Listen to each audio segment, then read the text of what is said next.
Hello and welcome to Beyond Business, where we look at competition in the global economy. There are two giants of the literary world, and millions of euros are at stake. In this show, we're comparing the merits of France's Prix Goncourt with Britain's Man Booker Prize. Both are handed out annually, and they usually lead to instant fame and a bump in book sales for the authors who win. But there's criticism of how the Prix Goncourt in particular is awarded. There are accusations the race is rigged in a few publishers' favour. The Paris Book Fair, one of the largest such events in the world. 4 days, more than 3,000 writers, and over 500 meetings. France is a fitting host. Last year, the country bought 380 million books to the tune of 4.2 billion euros. But some have criticized the country's literary prizes as having an unfair bias. These awards are decided on by jurors who are elected for life. Often they are part of these large publishers and are bound to reflect those interests. They themselves are aging authors and still want to be published. So finally we're left with an artificial creation that is not at all related to the quality of the book. Prize-winning books often mean big business to publishers, the top three of which have dominated the award scene. Over the past 11 years, Gallimard has had 7 Goncourt winners. While some wonder if the playing field is level, Gallimard says they've earned their success. It's quite logical considering the importance we at Gallimard put on literature, 300 new titles every year in our most prestigious Blanche collection throughout the entire world, plus all our other literary collections at Gallimard. It makes sense for us to be where we are. The big French publishers shake off criticism that nothing changes year to year, shifting accountability to those who hand out the prizes. It's not true that it's always the same. It is true that we are always there, but listen, ask the jurors what they think. They receive 400 books to read just for July. They are not going to read all 400. French jurors are appointed for life, but some wonder if it wouldn't be more efficient to change the jurors each year. Si vous pensez que le fait que des gens soient nommés de manière tournante. It would be very difficult to prove that changing jurors would be better and less partial than having lifelong appointed ones. We could in fact take it in the opposite sense and say that jurors are practicing a profession because it is a job. Hop the channel to London, and the Brits have a different take. Juries for the famous Man Booker Prize change every year. Organizers say anything less frequent would be unrealistic. But actually they're reading them over about 7 or 8 months because proofs start coming in early.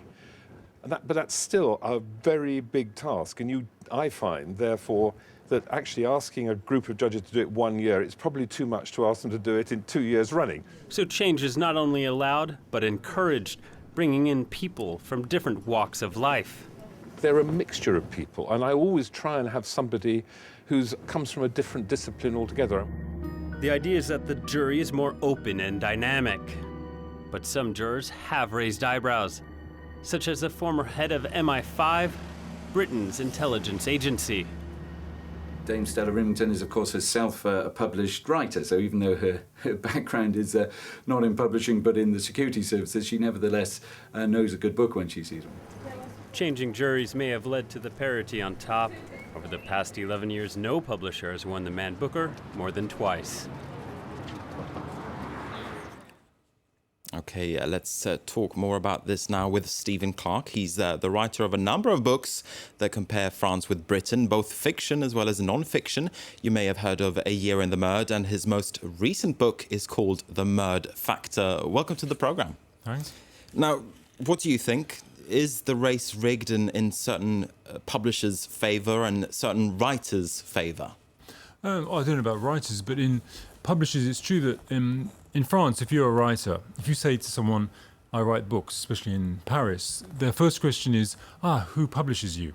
Okay, they don't say, what sort of books do you write? They just want to know the name of your publisher, which counts for a lot because there are prestigious publishers and there are the rest. So the general audience, they're a lot more aware of the existence of various publishers. In the UK, people don't care. I mean, I bet you that no one in the UK knows who published the Booker Prize, Man Booker Prize winner. It's not something you ask. You just care about the book. In France, they care about the publisher a lot more because France is a very establishment-run country. Almost everything, especially in culture, is run by sort of little groups of usually old people, which is why French culture is a bit sort of sleepy and traditionalist, I find. So you're not surprised to hear then that the jurors, when it comes to the Prix Goncourt, that they don't change, whereas in the UK they do change? No, I mean, as it said in the report, I mean, how can these people read all these books? They don't read all the books. They just read a little selection. And apparently, you're elected to the committee for life, but you lose the power of the vote at 80. I mean, how many 80-year-olds can read that much print?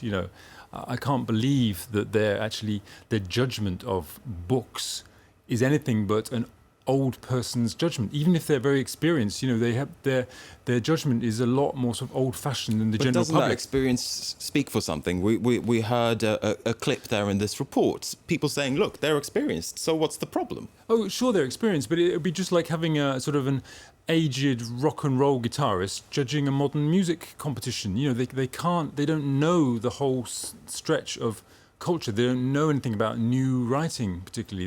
They're very old-fashioned. Obviously they have great experience. They know their profession. They know the publishing business. But I just think inevitably, because they've been in it for so long, they must have sort of habitual ways of thinking. Whereas the Booker Prize, usually what they do is they go for provocation. They fling up some sort of book that no one's ever heard of, an author that no one's ever heard of, and it gets people talking about books in general. Whereas in France, I tend to think there's, if someone from outside the big publishers wins the Prix Goncourt, this French prize, the headline is "Small publisher wins book prize." They don't get them talking about books. It's just talking about publishers. So it doesn't sound as if you have confidence in the Prix Goncourt, whereas perhaps you as a writer have confidence in the Man Booker Prize. I mean, prizes to authors are hugely important. I was nominated for a British Book Award, which is another prize. It's hugely important. All writers want to win prizes. In France, I've spoken to other authors, and they have this kind of fatalistic approach. If I don't join one of the big publishers, I'm not going to win a prize, which is a sad thing to be thinking as an author. Now, these awards, is it prestige or is it also the money factor behind the will to want to win these awards? Well, it's both, obviously. French authors in general, apart from a few very big selling authors who aren't always with these big publishers, apart from a few big selling authors in France,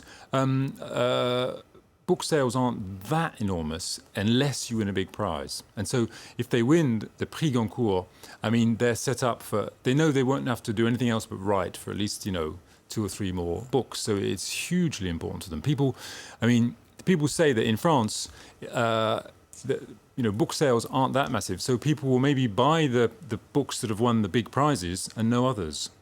So, if you're not winning a prize in France, you're in trouble. What do you make of the argument then that some publishers are also making, which is that the best writers are drawn to the biggest publishing houses? It sounds almost like the footballers' market, that the richest clubs buy the best players. What do you make of that argument? Well, that argument seems to suggest that young unknown authors have no chance, because a young unknown author might be with a young unknown publisher, might be a brilliant writer, but it sounds as if they're being excluded from the whole calculation.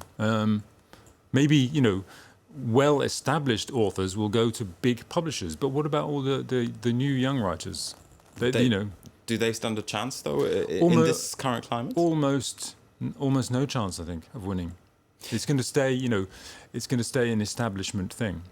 What do you think at this stage? What sells books? What factors does a book need in France as well as in Britain? In France, it really needs a big prize, I think, or to be written by a famous established author. In the UK, obviously there are a few, famous authors whose books always sell every time they write a book. But in the UK, I think there's also you can capture the public imagination. You know, I had a book called 1,000 Years of Annoying the French, which, even though I say it myself, is a nice title, and British people love annoying the French, and that sort of captured the public's imagination and worked really well. I'm sure that almost nobody knows that the publisher was Random House. You know, an imprint of Random House. They just like the title. In the UK, I think you have more of a chance of that, especially with the Man Booker Prize. Sometimes they fling out this author you've never heard of with a sort of quirky little book, and everyone thinks, hey, yeah, I'll give that a try. In France, I think it's less the case. It's, you know, this is the book that the Goncourt says is good, therefore I will read it. A lot of French people will probably say that's British arrogance. British arrogance, or British sort of quirkiness and, you know, willingness to try something new and different. Talk us through a little bit, once again, what it means for an author to win an award. For instance, the Man Booker Prize. Are we talking of millions of euros? Are we talking of millions of dollars? No, I don't think so. Not unless you sell a book for a film. No, the Booker Prize, the Man Booker Prize is funny in that sometimes you get these sort of, you know, new unknown authors who will have a Booker Prize winner, Man Booker Prize winner. They changed the name, and then when it will disappear because their other books won't be good. Sometimes they give it to an established author like Julian Barnes, I think it was last year, who's written, you know, countless books, and that's just a kind of culmination of his career, a bit like winning an Oscar, you know.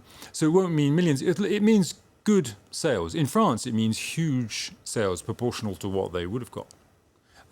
So obviously it's, you know, it's the prestige and kind of, yes, I'm, you know, people like me as an author. So is the Prix Goncourt more of a market mover than the Man Booker Prize? I think so, yeah. But the Man Booker Prize in the UK, people think of it as a sort of slightly intellectual prize. People who aren't into literary fiction might think, oh, that's going to be a bit too clever for me, I might not read it. Whereas in France, the Goncourt, you know, book readers feel almost obliged to read it because it's what everyone talks about. All right, Stephen Clark, thanks very much indeed for speaking to us here at France 24. And with that, we're going to wrap up the show. Thanks for watching to you at home.